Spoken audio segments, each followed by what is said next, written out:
মানুষরূপী ঈশ্বর সর্বংসহ, একমাত্র এই জগতের শ্রেষ্ঠ প্রজাতি, বৃক্ষের মতো অবিচল নীরবে দাঁড়িয়ে থাকা এক আশ্রয়, যিনি নিজেকে ভালো না রেখে সংসারকে ভালো রাখতে চান।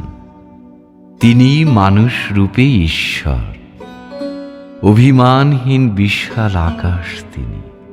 কখনো চোখ রাঙানি, কখনো মুখ লুকোনো দীর্ঘশ্বাস। কাঙ্ক্ষিত পদ বেয়ে চলা সেই মানুষটি চেতনার গভীরে ঈশ্বর রূপে যুক্ত। তিনি আর কেউ নন, তিনি বাবা। অনিশ্চিত ছায়ার আড়ালেই তাঁকে বহন করি আমরা। ভাবনার ঝড়ে যখন হৃদয় দুলে ওঠে, তিনি বটবৃক্ষ হয়ে ছাতা মেলে ধরেন। মায়ের গর্ভে 10 মাস লালিত যে শিশু, জন্মের পর পিতার পবিত্র স্পর্শে তার প্রাণে প্রথম স্পন্দন জাগে। জীবনের সব সত্য, সব বোধে ঘামে ভেজা শরীর, ক্লান্ত চোখের দৃষ্টিতে তিনি জ্বালিয়ে রাখেন আশার আলো।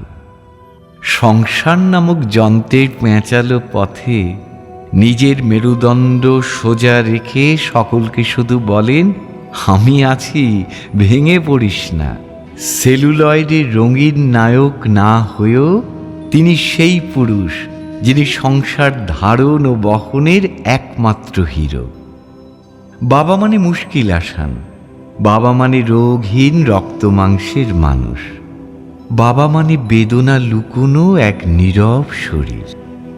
বাবা মানে সংসার সাম্রাজ্যের রাজা, যার নিজের কোনো সমস্যা থাকতে নেই, কারণ প্রজাদের সব সমস্যাই আগে। বাবা কষ্টের কথা বলতে পারেন না, তবু তিনি মানসিক আর্থিক আশ্রয়।